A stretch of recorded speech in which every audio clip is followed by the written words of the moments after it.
মাত্র ৮ জন বিডিআর সদস্যের কাছে শোচনীয় পরাজয় বরণ করতে হয় ভারতীয় সীমান্তরক্ষী বাহিনীকে। কিন্তু তাদের এই বীরত্বের পরও তৎকালীন বিডিআর মহাপরিচালককে তার পদ থেকে সরিয়ে দেন শেখ হাসিনা।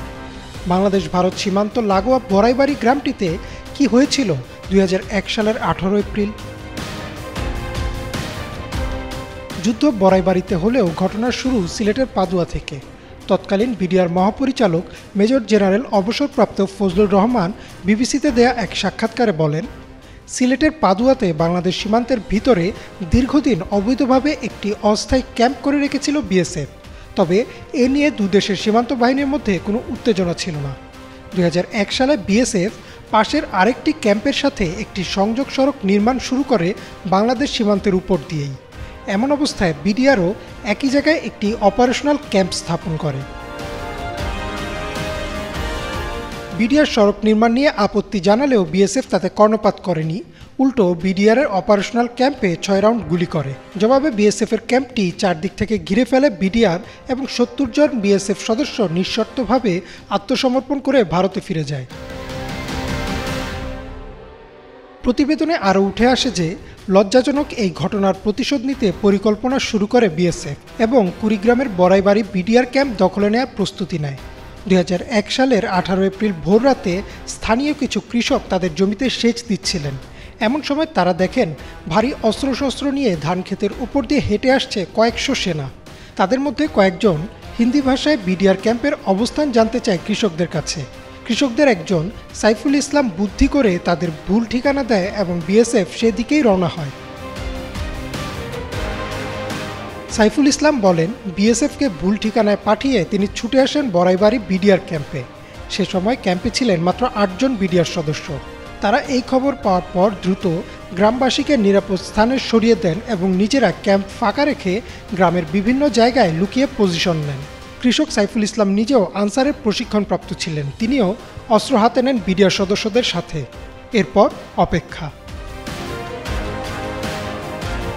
স্থানীয় বেশ কিছু বাসিন্দা বিবিসিতে দেয়া সাক্ষাৎকারে বলেন, বিএসএফ সদস্যরা ভুল ঠিকানা থেকে আবার গ্রামের দিকে ফিরে আসে এবং বিডিআর ক্যাম্পটি খুঁজে পায়। সাথে সাথে তারা ক্যাম্প লক্ষ্য করে এলোপাথারি গুলি ছুটতে থাকে। কিছুক্ষণ গুলি ছোড়ার পর তারা ভাবেন হয়তো বিডিআর সদস্যরা ভয়ে ক্যাম্প ফাঁকা রেখে পালিয়ে গেছেন। এমন সময় বিএসএফ সদস্যদের মাঝে রেখে চারদিক থেকে গুলি করা শুরু করেন ৮ জন বিডিআর সদস্য। বিএসএফ মনে করে তাদের হয়তো চারদিক থেকে ঘিরে ফেলা হয়েছে।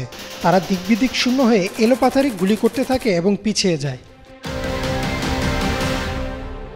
প্রথমে গ্রামবাসী পালিয়ে গেলেও ভোর ৫টা থেকে যখন প্রচণ্ড গোলাগুলি শুরু হয়, তাদের মধ্য থেকে আনসারের ট্রেনিংপ্রাপ্ত আরও ১২ জন ফিরে এসে বিডিআরের সাথে মিলে প্রতিরোধ গড়ে তোলেন।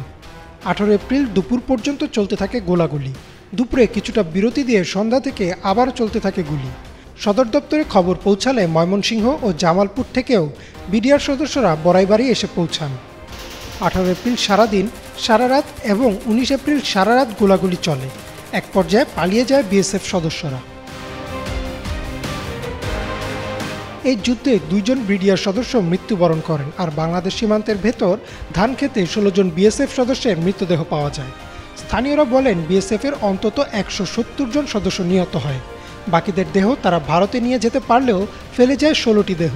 কিন্তু প্রকৃত হতাহতের আনুষ্ঠানিক সংখ্যা এখনও নিশ্চিত হওয়া যায়নি। কিছুদিন পর পতাকা বৈঠক করে সে মৃতদেহগুলো ফেরত দিতে চাইলেও সেগুলো নিতে অস্বীকৃতি জানায় বিএসএফ, কিন্তু পরবর্তীতে সেগুলো ফিরিয়ে দেওয়া হয়। ২০০১ সালের ৭ই মে ইন্ডিয়া টুডেতে প্রকাশিত একটি প্রতিবেদনে এই ঘটনার তীব্র ক্ষোভ জানায় ভারত। তৎকালীন প্রধানমন্ত্রী শেখ হাসিনা ভারতকে আশ্বাস দেন যে এই ঘটনার তদন্ত করা হবে এবং ভবিষ্যতে এমন ঘটনা আর ঘটবে না বলেও জানান।